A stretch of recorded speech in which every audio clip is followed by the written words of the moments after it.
weekend, Waste Management weekend, Live Golf Riata, and I've got some takes that I need to apologize for. This is going to be a formal apology from me to many of those fans out there. All that plus Mulligan Monday coming up on Big Drive Energy. All right, let's tee it up.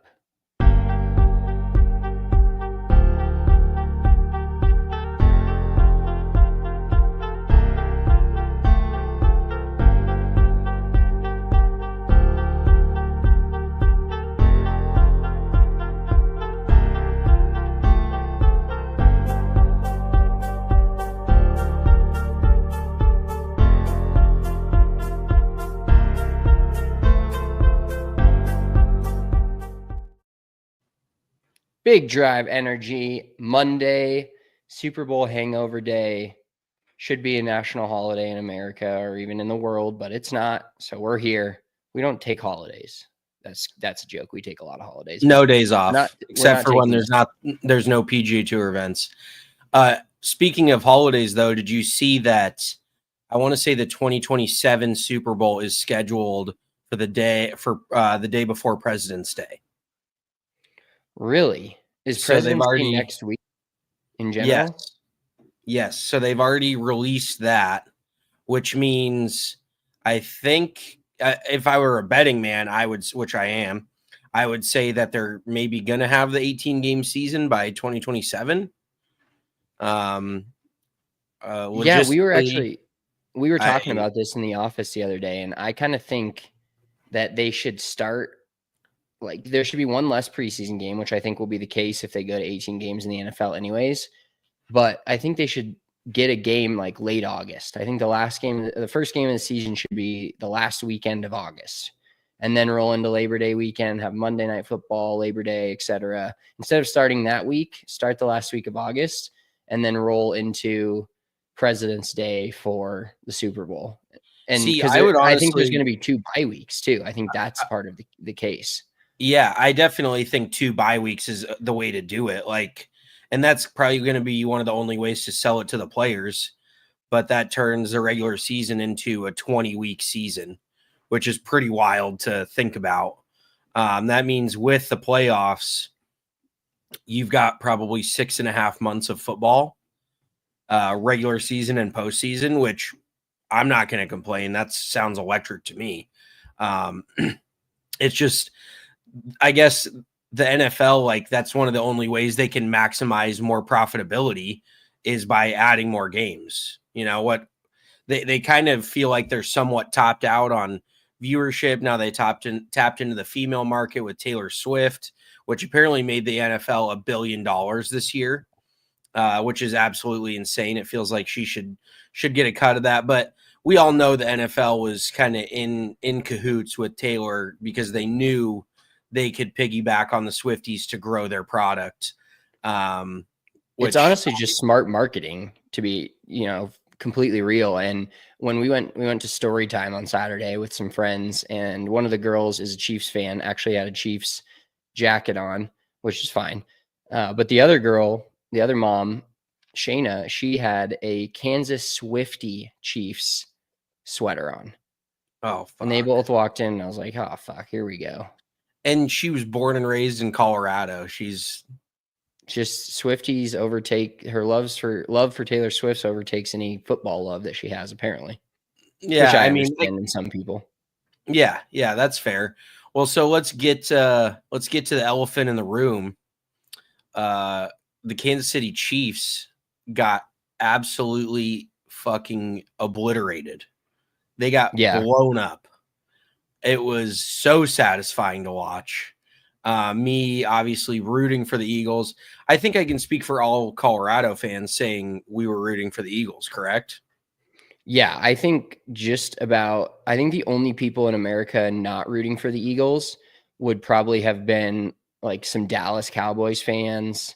They don't want to see the Eagles win. And I was actually talking to one of our guys in Dallas this morning, and I was like, hope you had a good Super Bowl weekend. I know it's not great to watch your division rival win the Super Bowl. We've dealt with it 2 years in a row. So now it's somebody else's turn to deal with that shit.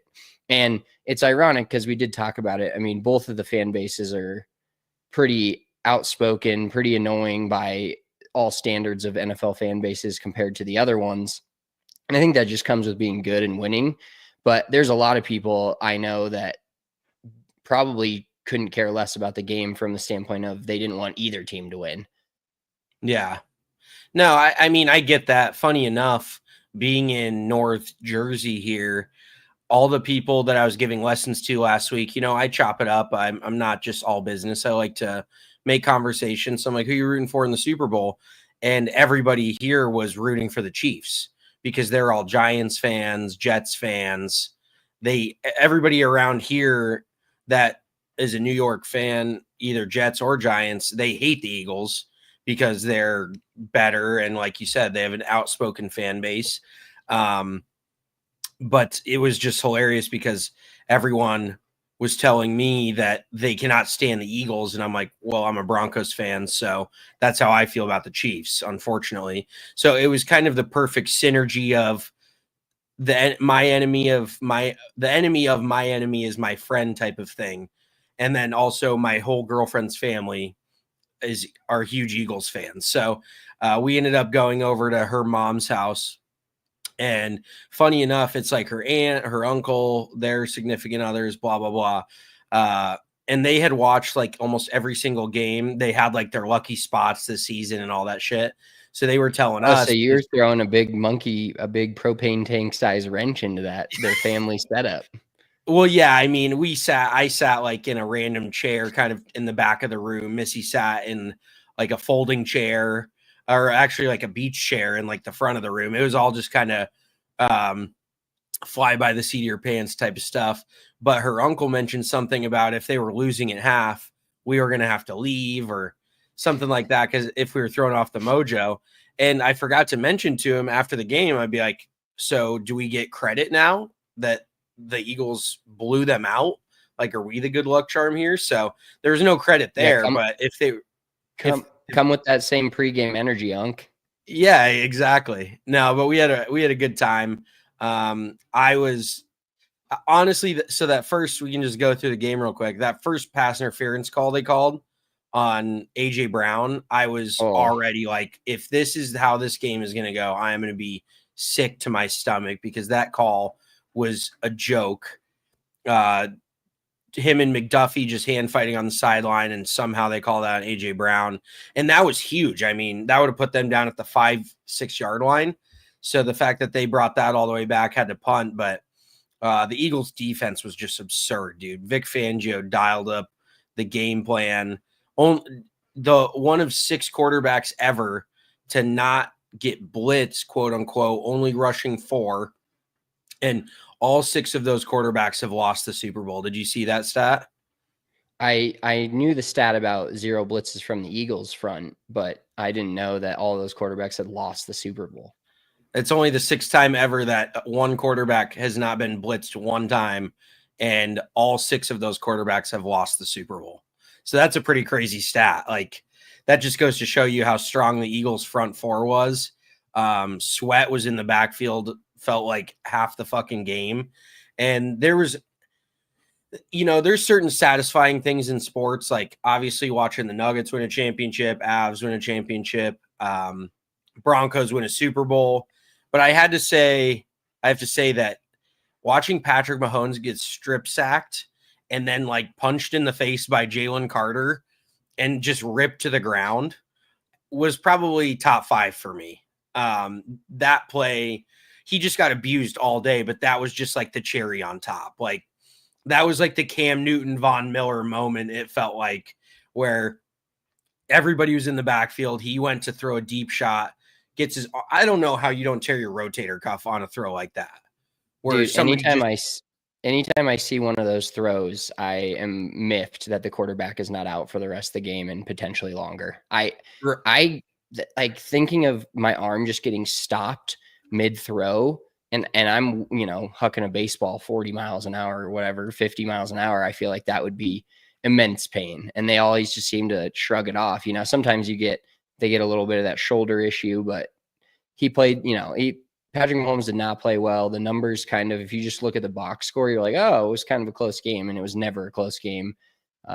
From the jump, that pass interference call was like, to me, was like, all right, this is where it turns. And then they somehow just got him straight to go 3 and out, and Eagles defense dominated. Mahomes wasn't himself. And it's so funny because if they would have won the Super Bowl, everybody would be like, oh, are they going to go 4-peat and just winning or losing one game? Now, it was a very defining game. Like, it wasn't a close game. It was, the Eagles definitely won that game. And thank God we don't have to talk much about the refs just in general, because even if there's Chiefs fans that are like, oh, because there was a few questionable calls after that pass interference that went against the Chiefs, surprisingly enough. But the fact that we don't have to talk about the refs at all in this after the game is great. There's going to be Chiefs fans out there that think that they got some bad calls, and I wouldn't necessarily disagree with them, but you were down 34-0. It's not even a question. And there wasn't a late game pass interference call or phantom hold or any of that kind of stuff that we had to deal with. So I'm just glad it was a clean game. Obviously it went the way that we wanted it to go.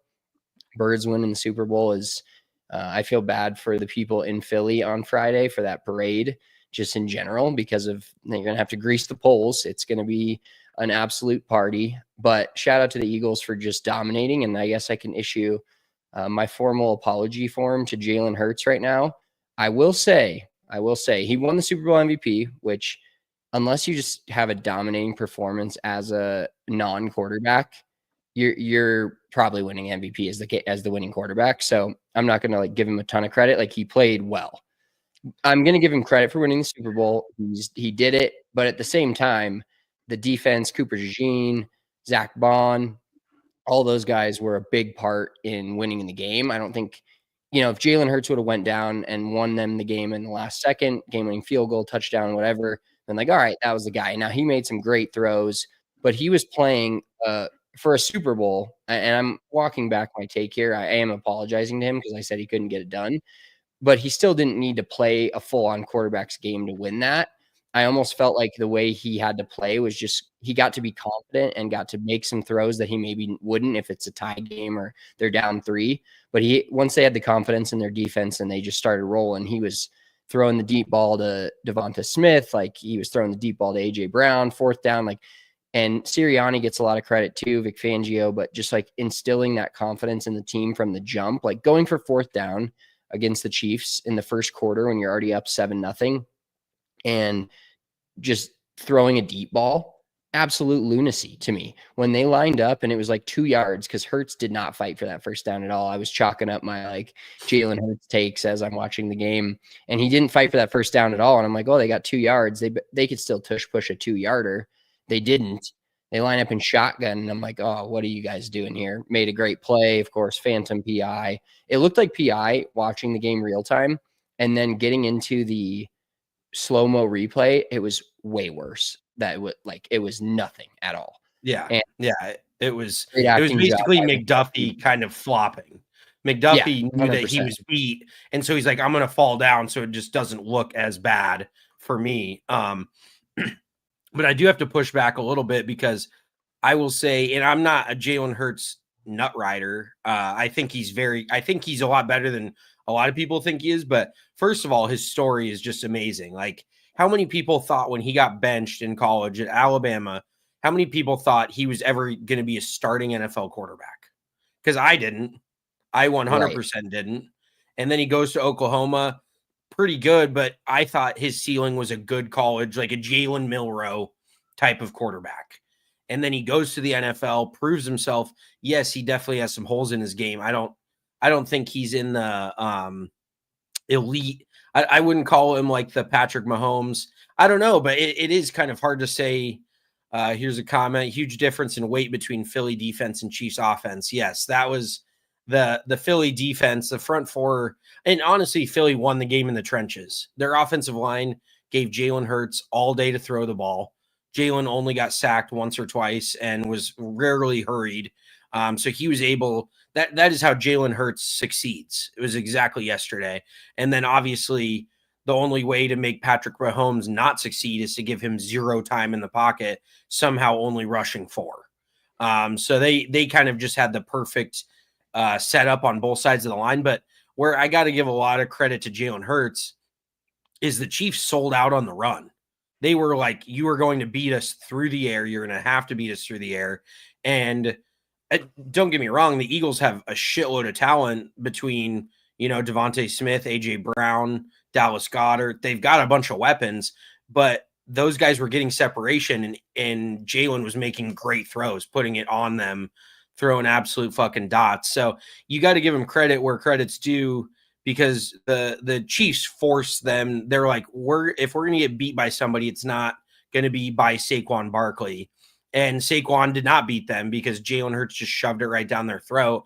And then the turnovers, were massive. But those turnovers were caused by Mahomes getting flushed out of the pocket, having to throw, off balance, off schedule. And Cooper DeJean, man, we've yet to give a shout out to our Iowa Hawkeye.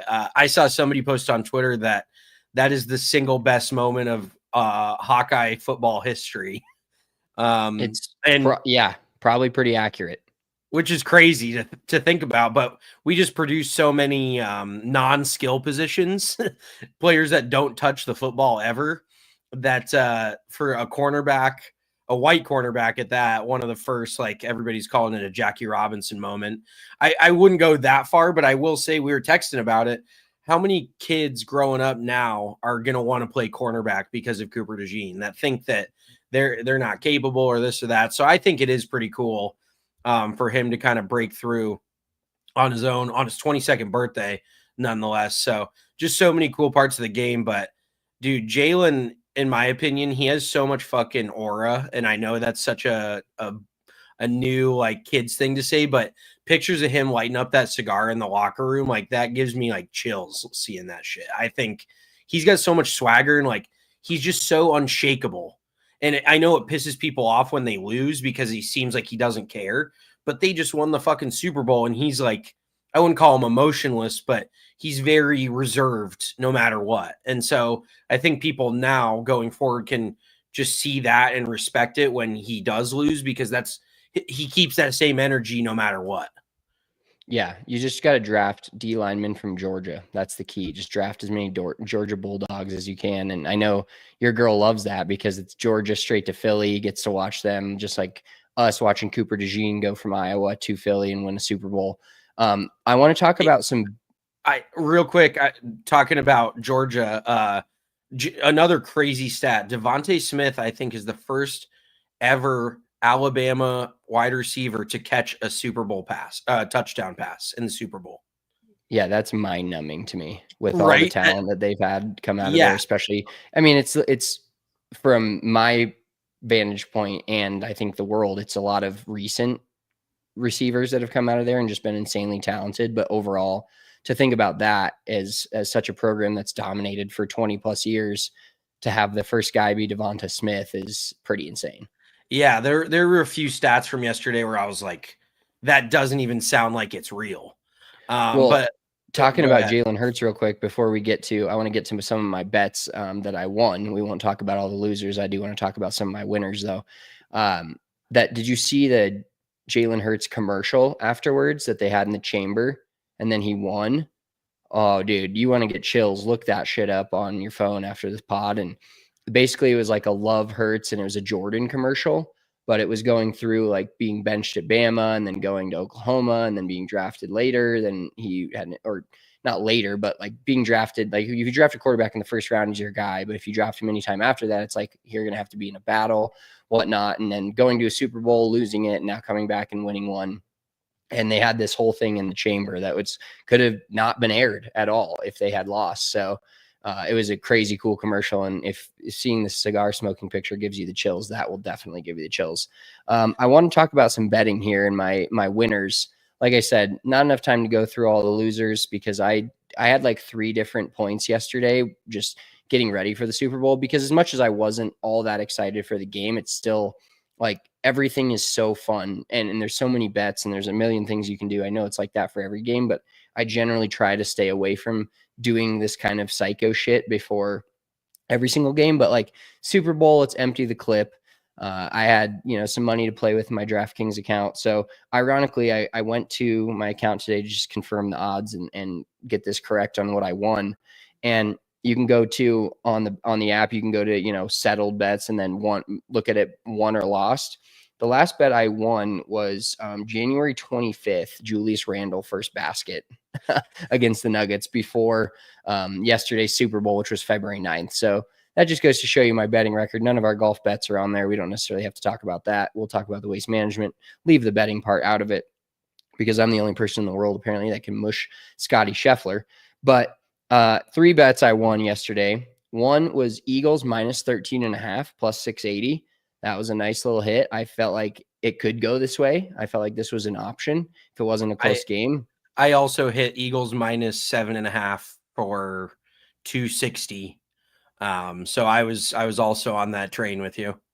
And then I dialed it in a little bit more with a little band here and rode Eagles to win by 13 to 18 points, which was I thought the Chiefs would come back, but then that ended up hitting on the 2-point conversion that the Chiefs got late.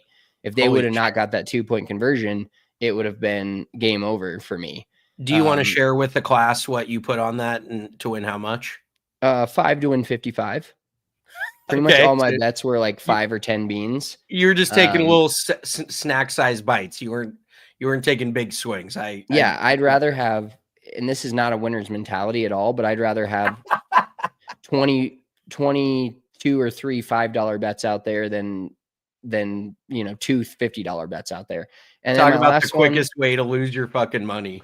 Yeah, my last one was Brian Cook over 1 interception. I had a feeling, and the game went completely in the Eagles' direction, but I did have a feeling with the pressure, Hurts wasn't good against pressure, and I thought he would throw a pick, and I thought it would be something where he's getting pressured, he throws it up, and I called that to a T. I think I bet 2 different Chiefs safeties. I bet both of their starting safeties because I figured he'd throw it up, safety'd be there, run under it. Happened exactly as I had hoped, so that was another plus 1,100. So I ended up about 60 beans on the day, 65 beans. Not a bad day overall for me, now I'm going to blow it all on a bunch of Nuggets same game parlays tonight and have to deposit again. But for one day, I felt pretty decent about hitting 3 bets at plus 680 or higher. I do have a couple of bets, but I'm going to bring that up for my Mulligan of the week. I've got a few Mulligans of the week. But that I got to save that for Mulligan of the week. What else? Oh, what was I was going to mention something about AJ Brown. Have you ever seen a dude with worse body language when a team is like dominating? I cannot stand this guy. I don't know. He's Stephon Diggs level, it feels like. And obviously he's not as big of a problem as Stephon Diggs is in the locker room, because it felt like wherever Diggs goes, they just flounder immediately. But AJ Brown, like getting into it with Sirianni after they score a touchdown. Scoring a touchdown and then your body language is still shitty.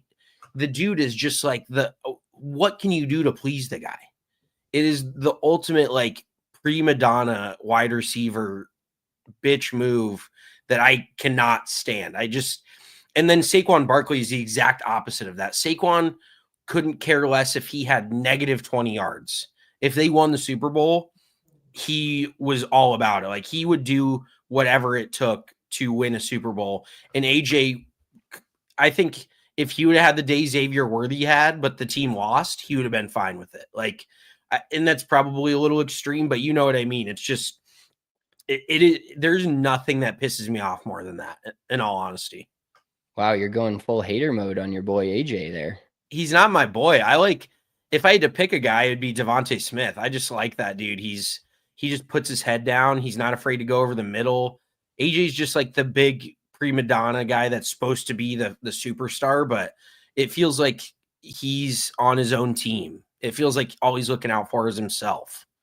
And I just cannot stand that shit on a team in a team sport.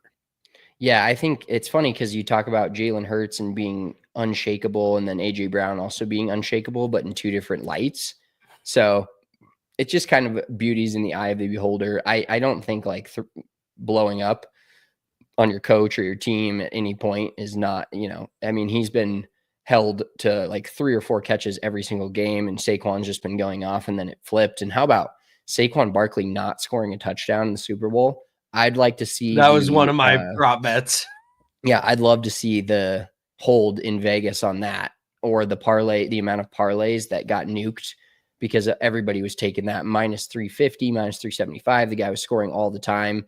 And I had thought that I had put first touchdown on Jalen Hurts, and it turns out I actually ended up putting it on Saquon Barkley. So I finally mushed him enough to not score the first touchdown, which I think he's done almost every single playoff game and basically every game since then. Shout out to Saquon too.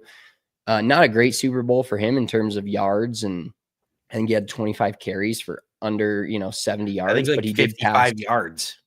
He did pass Terrell Davis in career, like a long, like total season rushing yards, playoffs and regular season. And if anybody's going to break that, it just goes to show you, like, we were younger. We were very young when Terrell Davis was doing what he's doing, but it goes to show you how good that fucking guy was. Like, Saquon felt like an immovable object of Thanos of types this year, especially in the playoffs. And the fact that it took this to getting to the Super Bowl to break that record shows you how good TD was in one less game during the season. And just, the fact that in the 1990s, there was a lot more running the football, and that was like a lot more known. So other defenses were stacking up for it. Now, not that the Chiefs didn't stack the box and shut him down, because they did, but honestly, there's, I think it's like this in almost every sport, but you could cherry pick like 5 or 6 things stat wise from last night's game and tell me them, and I would have bet Chiefs money line for $1 million. If you would have given me like maybe Patrick Mahomes stats, Saquon Barkley's stats, and the fact that Jalen did throw a pick, maybe the fact that what was the other insane stat? The 6 sacks obviously would have been like, there was one other stat that stuck out to me where I was like, oh, and the fact that Saquon didn't score. Like, if you just show me his stat line, show me Mahomes' stat line, 2 picks is like, you never know. But I would have taken Chiefs for a mortgage, and I'd be living at my work. Yeah, it is honestly kind of curious how the Eagles got to 40 points. It just doesn't feel like they scored that much. I don't know. I mean, obviously Jalen ran one in, he threw one to AJ, he threw into Devonta Smith, and then you had the Cooper. Was there 4 field goals? Did Elliott have 4 field goals? I don't know. Did they not score another touchdown other than those 4? I don't think so. That doesn't feel right, but numbers wise, it feels right. Elliott. Yeah, no, there's 4 field goals. So Elliott, I mean, props to that dude. It was so funny being with a whole group of Eagles fans.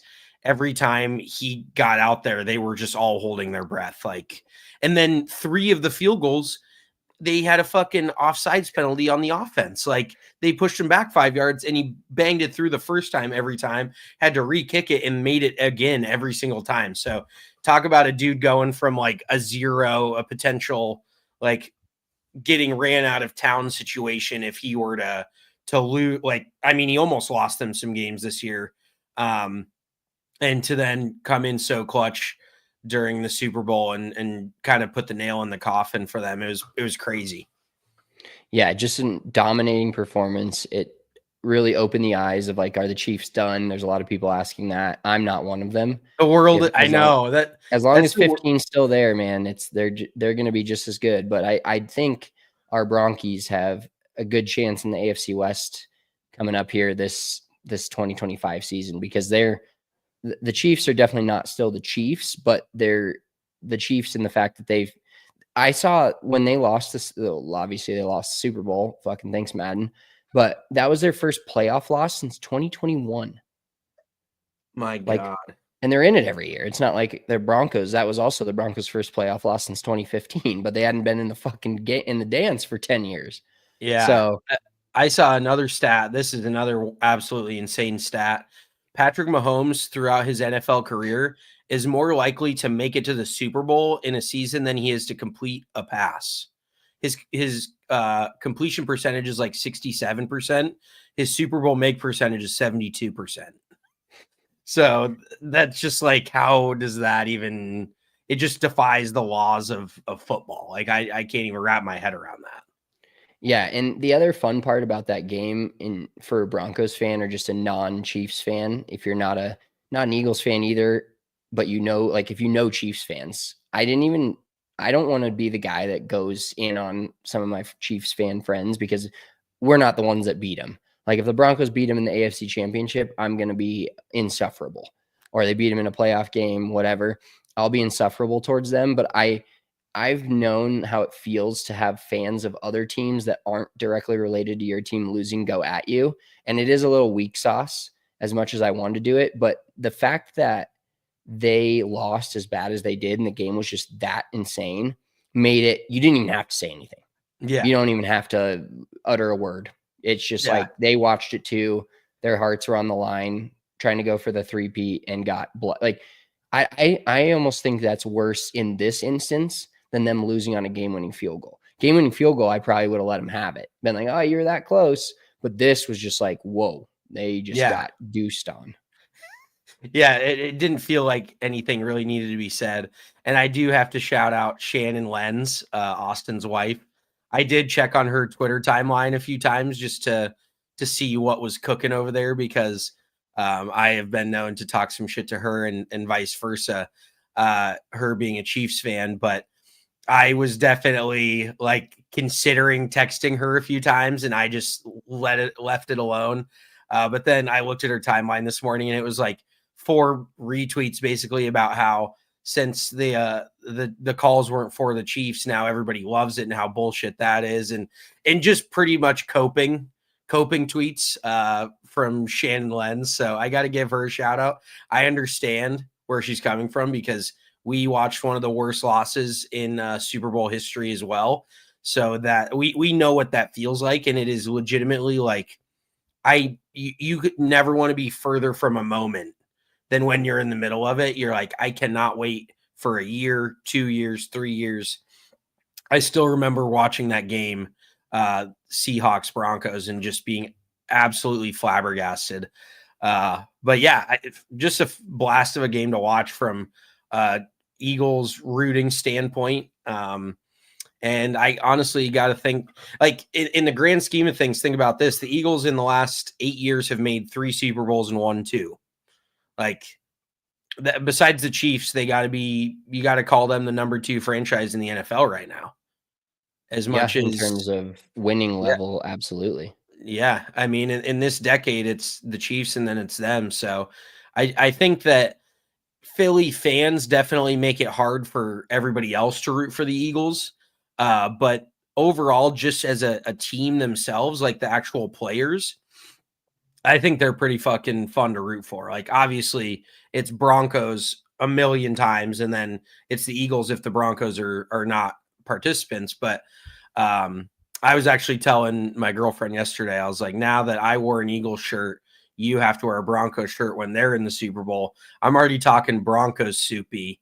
I may be getting a little ahead of my skis here, but I've been watching that Bo Nix highlight film and just like I'm like a fucking kid daydreaming about their crush. It lives rent free in my head. So I am definitely getting overly excited for the Broncos' future, and then the Nuggets and the Avs too. I mean, they're both coming into their respective breaks pretty fucking hot. So, and okay, last thing I'll say about it. So two years ago, I told Missy, my girlfriend, I was like, let's put a future on the Eagles to win the Super Bowl because it just felt like the vibe they were. And I kind of took a page out of your book because I remember when you put money on the Broncos to win the Super Bowl back in 2015, it was the week after that bad loss to the Raiders when their odds went up. You kind of hopped like buy low, sell high, holy shit,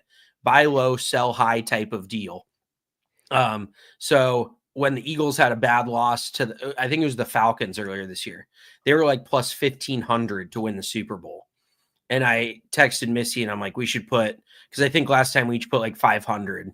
So 1,000 total to win the Super Bowl. And this year I texted her again after that Falcons loss. I was like, let's throw a future down on the Eagles. And she's like, no, I'm good. I don't want to do that. Like she honestly feels so deeply that she is bad luck that I mentioned it yesterday after the game, and she goes, well, if we would have put that future in, they would have lost. I'm like, that is just fucking absolutely mind-boggling. Like, there's no world where us putting a future bet in affects anything. But I definitely was kicking myself a little bit for not being significantly wealthier after that game yesterday, because it's just one of those where now I want to take a future on the Nuggets, on the Avs, because it's one of those where if a team you're rooting for wins it and you're not on it, you just feel like a dipshit. Oh yeah, 100%. Like even the Joker MVPs that I've missed out on. I think I've went on one or two of them, but I've missed out on at least one, potentially two. And it's like, just throw a little Skrilla down. It's not that hard. And I will say that season-long bets are the most fun bets you can take. Like the instant gratification of a bet, sure, heads or tails, that is literally the most 50-50 instant gratification bet you can take. But we have a future on the Nuggets that we've mentioned. It is just, you have a rooting interest every night, and it's not money out of your pocket every single night. You don't have to bet their money line. You can just root for that, and then if it hits, it hits, or if it doesn't, it doesn't. But I think season long bets and like futures bets are going to be like strictly where I go from here on out. Yeah, they're a lot of fun. I'll give a real quick shout out to Serby. He's probably listening to this, hopefully. But me and him had a season long futures bet on the Cleveland Indians back in probably like 2015, 16, maybe a long time ago. They're over in wins because we were like, we just want a fucking reason to pay attention to MLB every day. And they were absolutely cooked mid-season, won 21 in a row, and ended up hitting the over by a mile. And he was so pessimistic about it. And I was like, long season. And they were like under 500. And it was like a 90 plus, they had to go nuclear, and they won 21 games in a row. And I was like, bang, cash that. But season long bets are electric. I'm definitely taking one on the Rockies this year. Over. Easy money. I think it's like 54.5. I'm definitely taking it. Holy shit. It's that low. I don't know. I'll have to look at the exact number. But if it's actually that low, I might actually take the over if it's that fucking low. That's insane. Yeah. All right. Well, this is the point of the podcast where we are going to talk about golf. So let's get into the Waste Management and Thomas Detry's first PGA Tour win. Yeah, that was very Jake Marsh TV feeling of you to announce it like that. But Thomas Detry was just nails all fucking weekend. I kept waiting for him to make a mistake, for somebody to make a hard charge from behind, and he hit some absolutely insane shots coming down the stretch yesterday. He made that birdie on 15, which was huge because he had 3-putted, I think, 2 of the par 5s previously in the final round. So you're like, he left this 40-footer like 10 feet short. I'm like, is he going to 3-putt a third par 5 for par on this 18? But he makes that 10-footer. Then he just almost aces fucking 16, hits it to like a foot. And that just felt like, you and I both simultaneously tweeted. Neither of us were aware of the other's tweet. And we basically both tweeted, that is the nail in the coffin, because it just felt like the 16th, 17th, we discussed it before the Waste Management. That finishing stretch is a time where, I mean, Justin Thomas played the last 5 holes yesterday and 5 under, and that was with a bogey. So pretty fucking insane. That final stretch, you can really do some scoring. And for Detry to step up on 16 and knock it in there to a foot, because even Michael Kim, I mean, we'll get into it, but he was breathing down his neck. And then 17, he makes a 20-footer back up the hill for another birdie on 17 to really just kind of stomp out any sort of doubt that was had about his ability to win. And Thomas Detry really is one of those guys that I would say he falls in the category of, it feels like he already should have won, and now maybe this is a Wyndham Clark-esque type of win. When Wyndham won at the was it at the Wyndham? No, he didn't win the Wyndham. He won at Quail Hollow. What was it? The Wells Fargo, I think. Yeah, that's right. Okay. I just want to make sure I was right. But it kind of feels somewhat like that win where Detry has now made his presence felt. And I think this is just kind of the beginning for him. I think it's only trending up. Well, if you notice, like the last couple of winners of the Waste Management have been guys that, I mean, Scotty Scheffler is what he is and has gone on to have the couple of year stretch that is barely touchable by anyone in the current day and may not be touched in terms of the type of wins, the amount, and the majors, and winning the Masters, of course, a couple times. But then Nick Taylor, who won the Waste Management last year in a playoff, ended up going on and winning a couple more times after that. And so Detry winning his first event, I mean, this was Scotty Scheffler's first win. So it's kind of, it feels like a little bit of a springboard to, you know, winning some more events on tour. And Detry's a great player. I am a little bummed at just the lack of excitement of the tournament, because I feel like Sunday is always especially before the Super Bowl, you got something to watch all day. A lot of people were probably tuned into the Waste Management, and not that watching Detry stick that one on 16, but you're like, oh, maybe if he hits one in the fucking stands, it gets a little hairy here.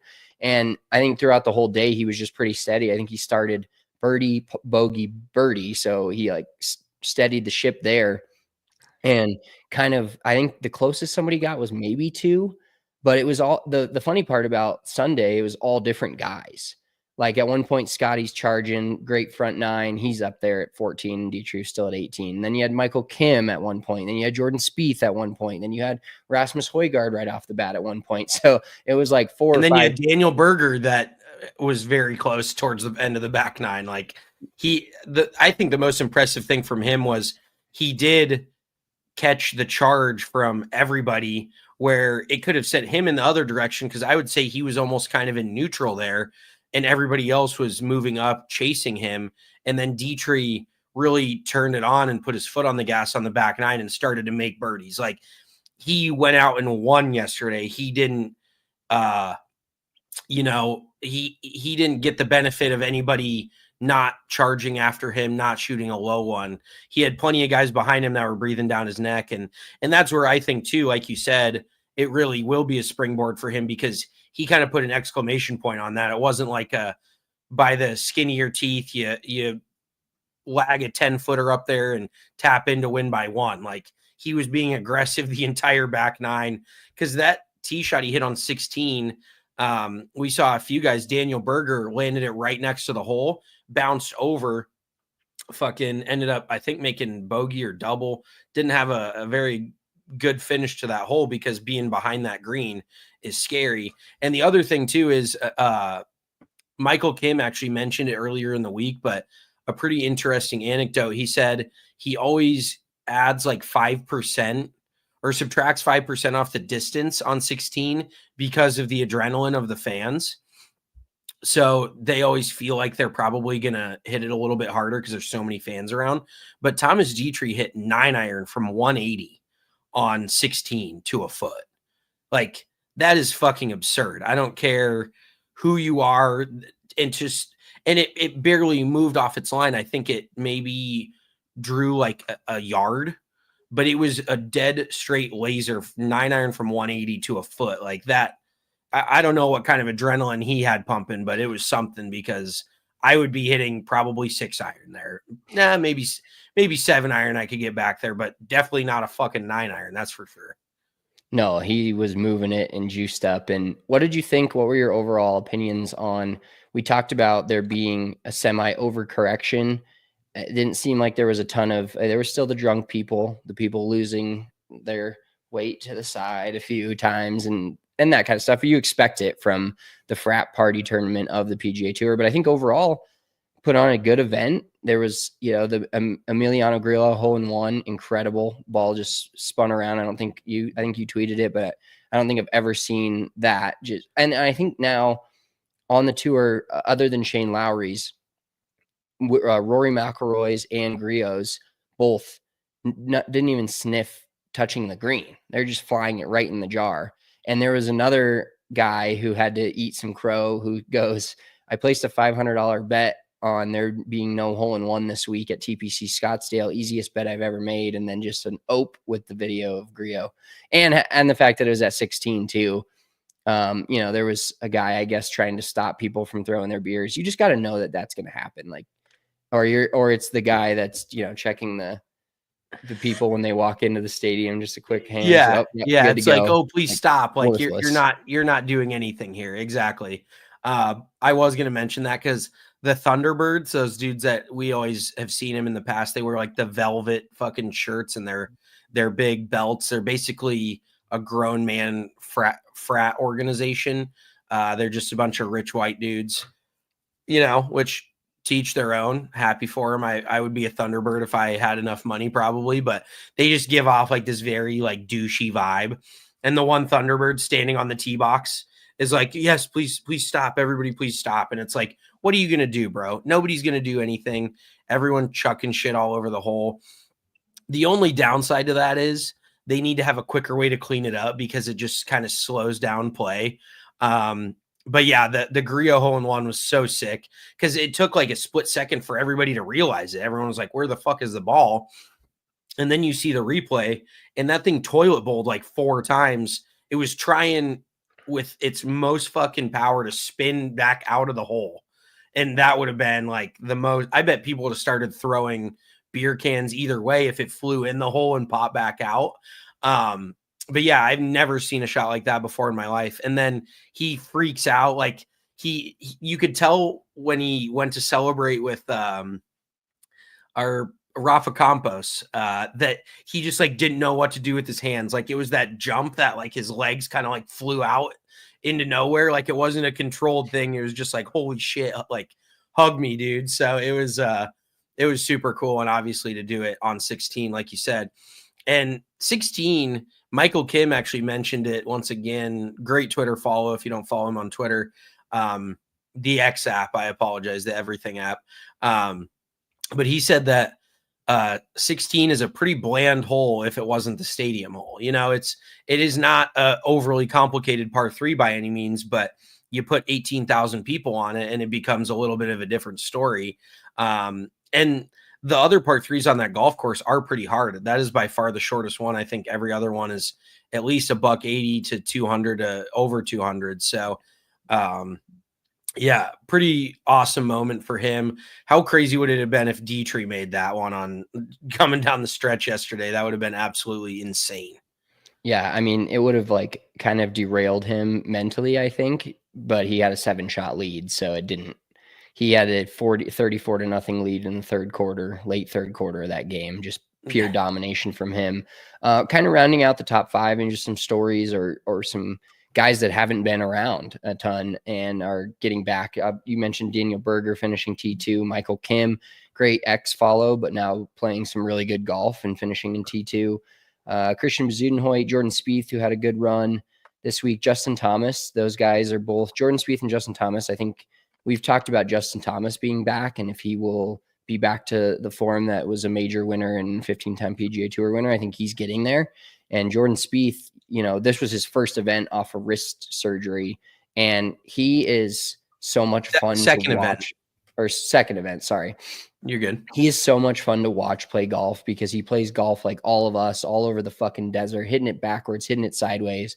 And then it turns out he ends up making birdie. And there was a putt yesterday that he hit that was like, the announcer was literally like, this isn't really all that makeable. And he just rolls it up over the hills like a 45, 50 footer. And he's like, unless you're Jordan Spieth, and bang, back of the cup. So he's just a fun watch from the aspect of he's never always in the fairway. He's all over the place, hitting crazy punch shots and just draining long putts, which is the dream of all amateur golfers, to hit it like him and still be able to shoot 3 under, 4 under, 15 under in a 4-day event.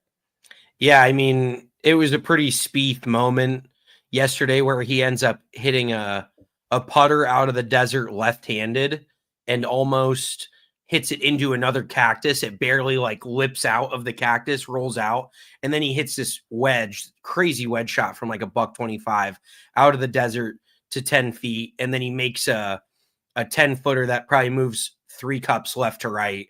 And I thought he was missing it all day, and he centers it. So when Spieth's putter is hot, that is when he's the most fun to watch because you truly feel like he can make it from anywhere. He is the one dude on tour, one of few guys where, and Michael Kim even mentioned it in his tweet. He said, it feels like Jordan Spieth's ball just has a heat-seeking attachment to it where it's just trying to find the hole. Like everything, when he's putting well, everything he hits just feels like it's going in. So there isn't that many guys. And I know that there's a large amount of amateurs out there that would give firstborn children probably body parts to have that ability to just feel like they were going to make every putt they looked at. So, but Jordan, he does, part of his game sends me over the edge at times because it feels like you're watching the movie or the show The Bear,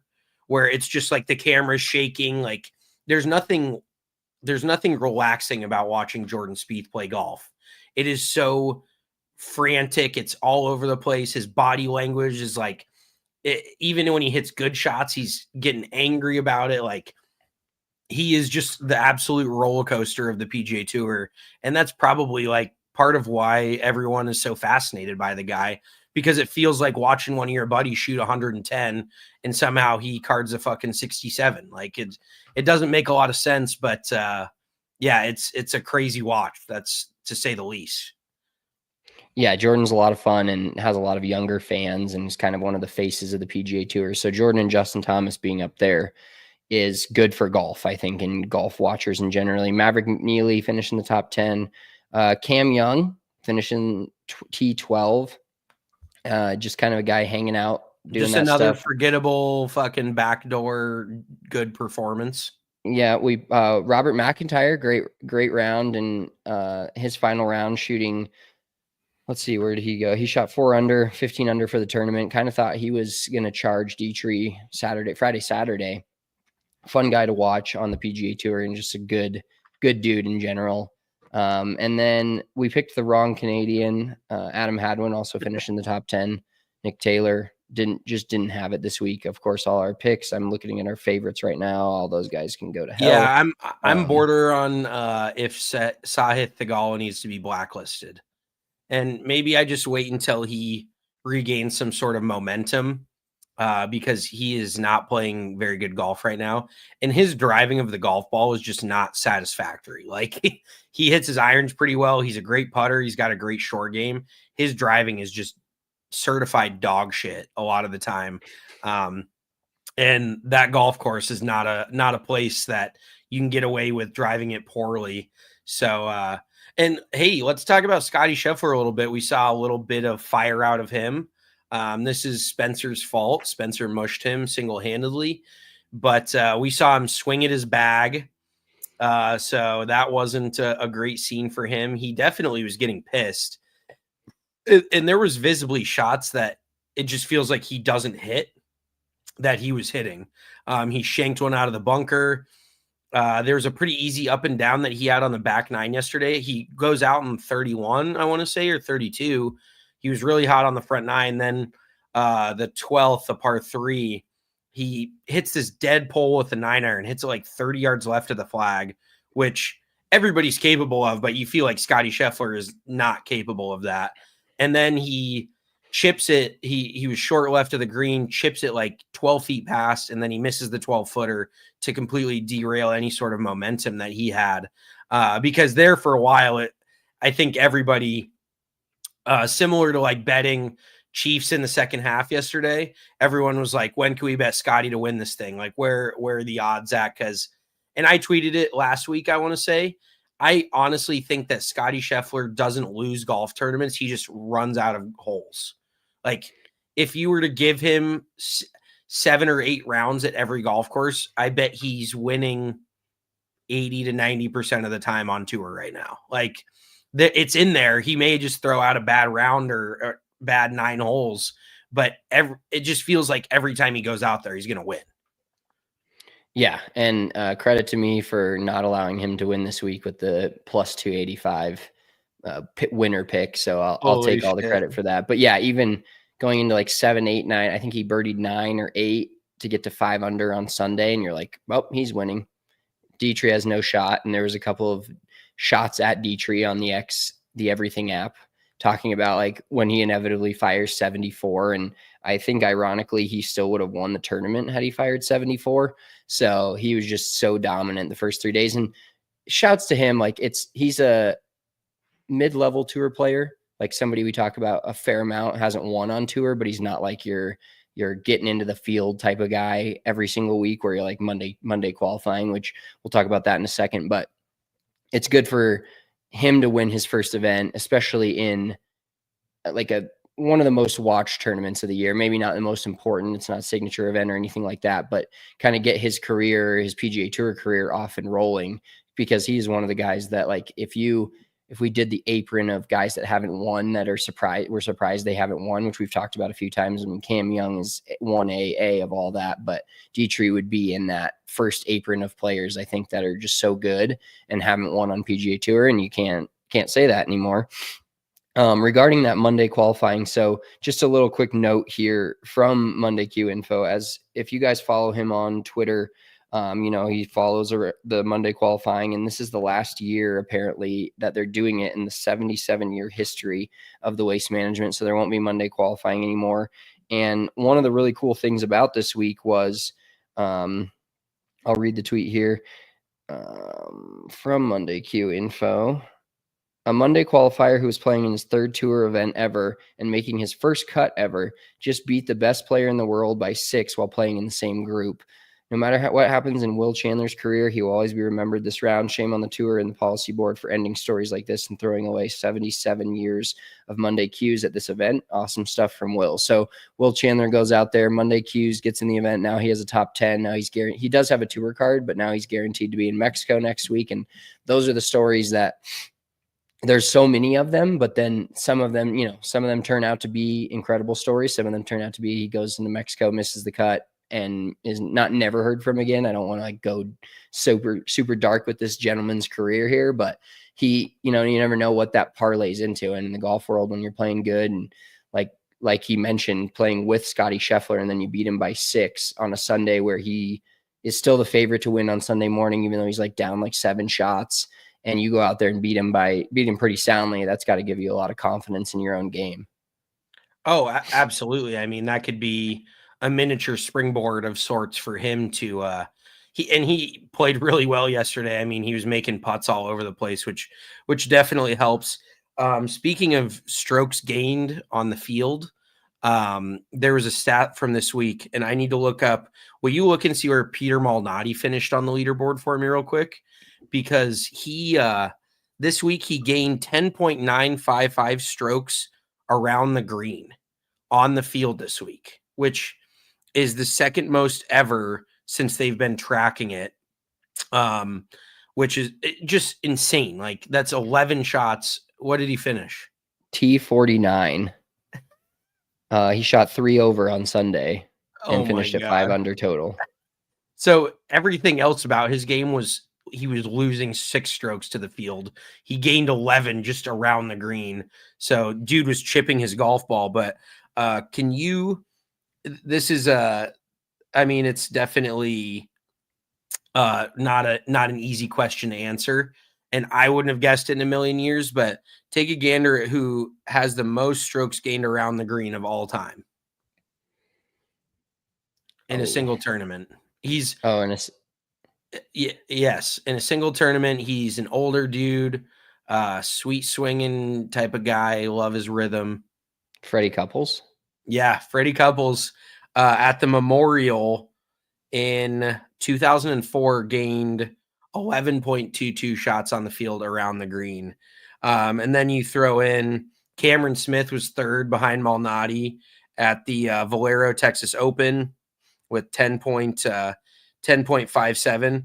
But it is pretty funny because you look at all of the finishing places of these guys where they gain strokes and shit. So Freddie Couples with the number 1 spot, he finished second in that tournament. Malnati T49. Then you have Cameron Smith finished T6. Fourth was Nick O'Hearn. God, that was 2010. He finished T8. And then you have Aaron Baddeley in 5th at the Arnold Palmer, gained 9.96. He finished T17.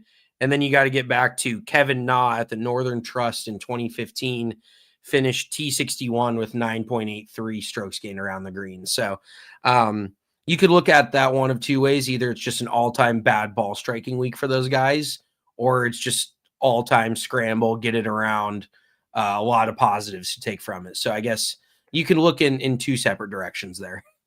Yeah, you could really either turn that bad for your week of golf or turn it really good and think, wow, I hit the ball like a 15 handicap and still finish T49 in a PGA Tour event. Yeah. Let's talk about another tour that had their first event this week, Live Golf Regatta, under the lights in Dubai. Slapshot Regatta. Overall, decent event, televised wise. Adrian Meronk finished first. I don't think anybody really cares about any of this stuff, which is funny, like going through the leaderboard, like, do we give a shit? John Rahm, interesting. He obviously the best player there, in the best form, former world number 1 overall. He is now like 11 for 11 or 12 for 12 in top 10 finishes on every Live Tour event he's played. And their team just absolutely stacked. Legion 13 with him, Tyrrell Hatton, and now they have that McKibbitz kid who Rory tried to convince not to go to the Live Tour, is now on that team as well. So that team is just Eagles-esque. It feels like right now they're just going to dominate the Live Tour.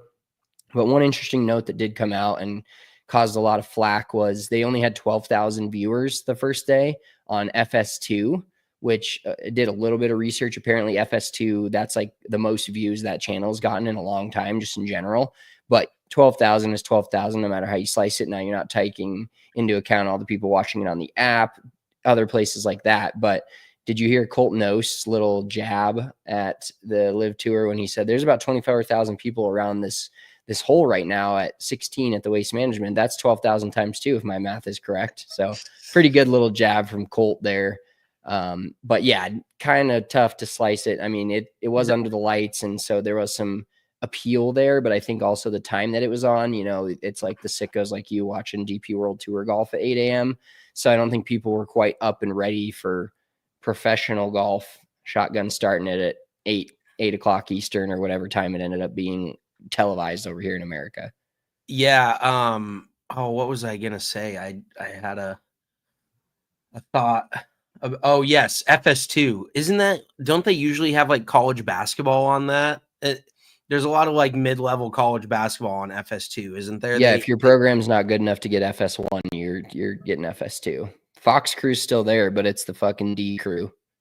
Yeah, well, so let's talk about crews for a second. If we're talking the before TV coverage, the streaming coverage, the ESPN Plus coverage of the PGA Tour so far this year, I would not give it the highest grade. It is Jake Marsh. If you ever listen to Pardon My Take, he was on Pardon My Take for a while. But I don't think golf is his sport. Like he is a golfer, but he doesn't know that much about golf. Relatively speaking, like he never played it at a high level. And I'm not saying you need to play it at a high level, but just some of the lingo, you know, any sort of like insight on a shot. I guess he was just more doing the play-by-play coverage rather than the color commentary. But either way, I saw him getting eviscerated on Twitter and everybody just saying we're muting the TV, everybody. And he actually responded and he was like, thanks for watching. Like he's just the ultimate, most positive person. But there was a few comments where I'm like, bro, you were so far off base. Like the one about the guy standing in the bunker and then he's like, oh, and then he corrects himself and goes, good thing he's not left-handed. Back to you, Jay. Yeah. Well, and then he had is it not Adrian Gonzalez, Andres Gonzalez on the course, who he was like corresponding with, and there was multiple times where he called Andres the player's name and then the player's name Andres. Like there's definitely like some nerves going on there for him. So in all reality, if either of us were doing that, we'd sound like the biggest fucking idiots in the entire world. So you got to give a lot of credit for him getting his feet wet. I mean, I think he's like mid-20s, so I think he will get better at it, but there's definitely a bit of like not wanting to listen to that commentary in there. That's for sure. Yeah, and then his talking about eating 19 hot dogs in the span of X amount of hours for a punishment, and the chick he was working with, he's like, how many hot dogs have you eaten in an hour? And she's like, I think maybe one or two one time, but I don't really eat hot dogs anymore. he just goes in the spiel about eating. Yeah, he's 19. like, I've had 19. Yeah, he like, had shit. he had that chambered. He wanted to fucking release that for sure. Oh, absolutely. Yeah, there's a few like good inside jokes that kind of if you know type thing. But also we gotta say that it was just announced Tiger Woods is not going to play this week at the Wells Fargo. At the Genesis, which is also at Torrey Pines. God damn. Close. Why do I have Wells Fargo on my mind? The Genesis Open at Torrey Pines. I honestly do think he would have played if it was at Riviera. Maybe he just saw like the rough at Torrey Pines. He's like, absolutely not. I will fucking hurt myself. Well, before you get too down to that, he cited his mom's passing as the reason. I know that. He said he didn't want you to shit on the king because the fucking rough's too thick. Dude, I was making it. It was obviously a joke. I know that he said that he's not playing because of his mom. I do think part of it had to do with the golf course though, because Riviera is like a special place that really means something to him. And I mean, Torrey Pines does too. That's where he won the US Open in 2009. But I do understand him not playing, and just, if he's not physically there and mentally his mind's in another place, losing his mom, then totally understandable. But now it feels like this this fucking Genesis at Torrey Pines. I think it's the Wells Fargo Torrey Pines, like two similar length words back to back. I just don't think it's going to have a whole lot of juice for a signature event. Like, I am really bummed, and I cannot wait for this event to get back to Riviera, because that is consistently one of my favorite golf courses, one of my favorite tournaments to watch every year, just because of the golf course. Yeah, but now we're doing Torrey Pines again, so maybe we'll have a little fewer WDs this time than last time around. So, anything else golf wise you want to talk about, or should we get to Mulligan of the Week? Real quick, speaking of WDs, Ricky Fowler got off that fire fit, and then he WDs. Like, fucking Puma sent him out there with the flu to rock some fucking camo head to toe outfit. But I will say the picture of him hitting out of the bush in the camo outfit was probably an all-time like look back at it moment. Like, where were you when Ricky Fowler wore a full camo suit? And then the next day, like, what did he fire? Like 3 over the first day, and then he WDs. So he definitely was getting a little Skrilla. They're like, oh, we'll sweeten the pot a little bit. We'll get you the PJ out or whatever if you wear this camo outfit. So that was just kind of funny too, to see him immediately withdraw after wearing the camo. I was like, maybe just because you caught a bunch of shit from everybody you're playing with. Yeah, it made it rounds to Boo Weekly on Twitter, who's a big camo guy, and then he talked about having to change his shit back in the day because he wasn't allowed to wear it. I was going to mention Boo. I remember he used to wear camo shit back in the day, or tried to, and he was actually a legit, like, he's a hunter. He's from like the backwoods of either Kentucky or Arkansas or one of those states. Like, he belongs in camo. If you're going to let somebody wear camo, let it be like JB Holmes or some dude that really, should be wearing camouflage. Like, they regularly wear it outside of golf. That should be a rule.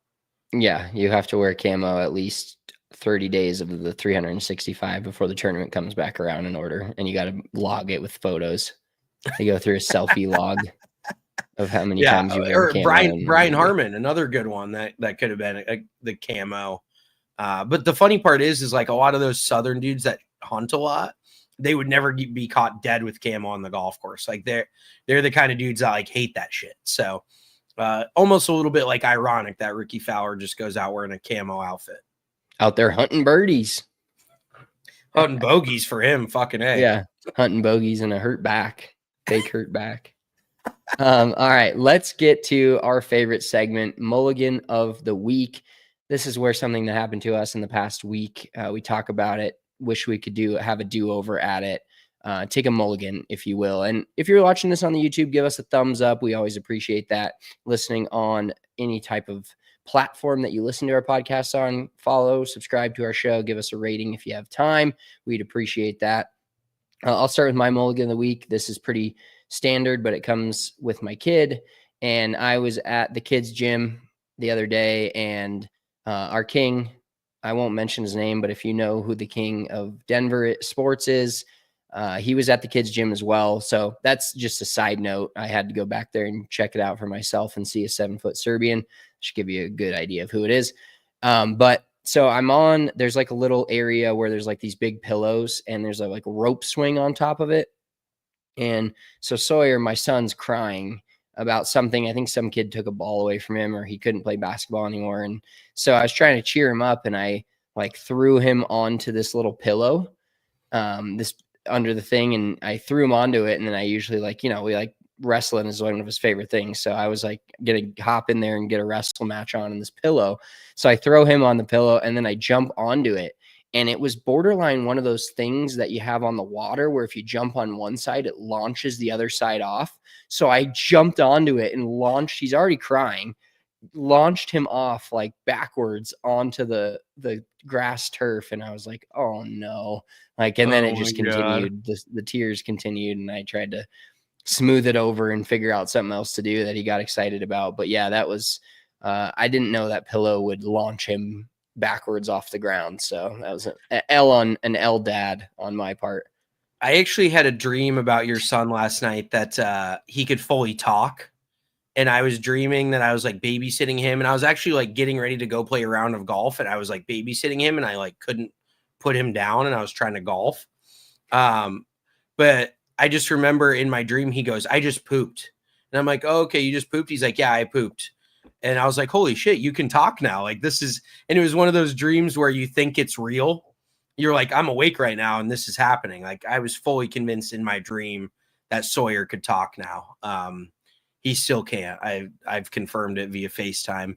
But that, I don't know why I'm dreaming about your fucking kid. That's just, I don't know if that's weird or what, but anywho, I got to add this real quick before my mulligan of the week. So Haotong Lee won on the DP World Tour this week. Do you remember that name? Tall Asian guy. Oh, really? Oh, really? I don't know if you remember him or not. Okay, I so he won in Doha on the DP World Tour, and he had to birdie the last hole to win. He made like a 15-foot birdie putt to win. Shout out. He also has a Pins and Aces driver head cover, and the DP World Tour like featured it this week. And nobody, I don't know if they saw it or not, but pretty cool. Shout out Pins and Aces.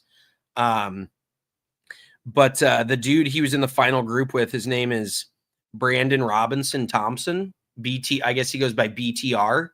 And he's kind of this sick looking, like I've never seen this guy, but he's tatted.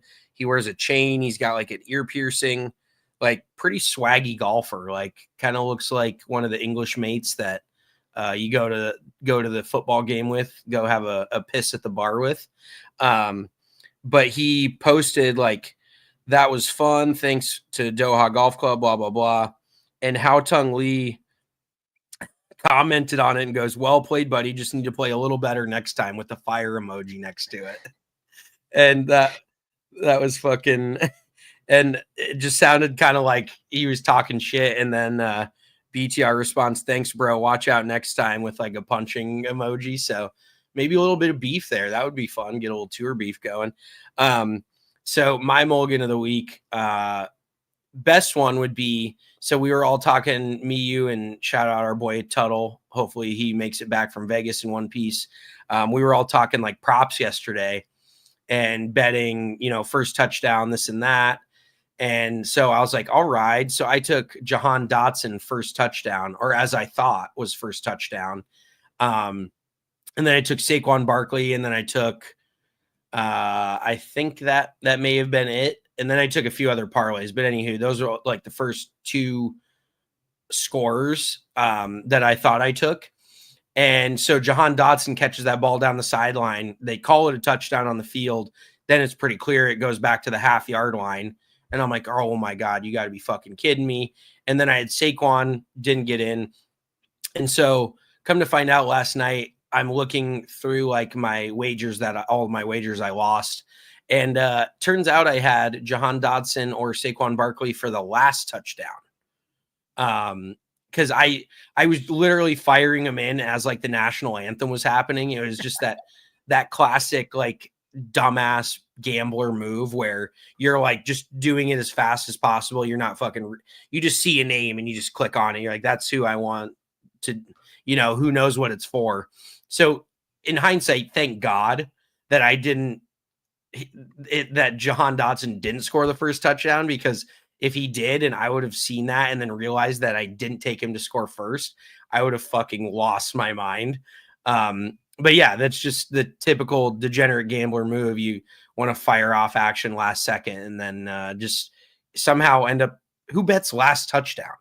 Like, who the fuck does that? I didn't even know that was offered. Yeah. So, my fault, but honestly, kind of thank God that Jahan Dotson, because it was like 10 to win 700. And that was kind of like along the same lines of what first touchdown was, I assume. So I was like, Saquon first touchdown was plus 420. So it'd have been like 10 to win 42. Well, no, I'm talking Jahan Dotson's, I think it was like plus 7,000.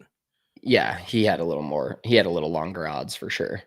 Yeah, so I thank God he didn't, because otherwise I probably would have fucking, and I announced it in front of everybody. I'm like, I have Jahan Dotson to win $700, and then he didn't score it. Everyone's like, oh, sorry about that, and I'm like, oh, it's all good. And then I realized that I wouldn't have hit it anyway. So just fucking be better next time, Mitchell. Maybe not so many fucking cocktails, I guess. Yeah, I lost my phone at that moment. I was going to text Tuttle because he was in a rut, and that would have brought him out of said rut for him to be the first touchdown. And then as I'm looking for my phone, Kylie's like, no, I think he's short. And I was like, oh, that's 10 times worse. That's 10 times worse way to lose a bet than him never catching a ball and being like, okay, I guess it didn't happen. But that, calling it a touchdown and seeing the replay, your fucking heart just drops into your stomach. That's never fun. Yeah, I mean, Tuttle in Vegas, I asked him what he had out there yesterday in forms of gambling, and he just sends us a stack of about 40 betting slips. Like, holy shit, dude. He is a classic degenerate gambler. So hopefully he came back there with a few dollars in his pocket. But yeah, overall, Super Bowl, good weekend. Waste Management, good weekend. Now we just get to fire it back up at Torrey Pines next week.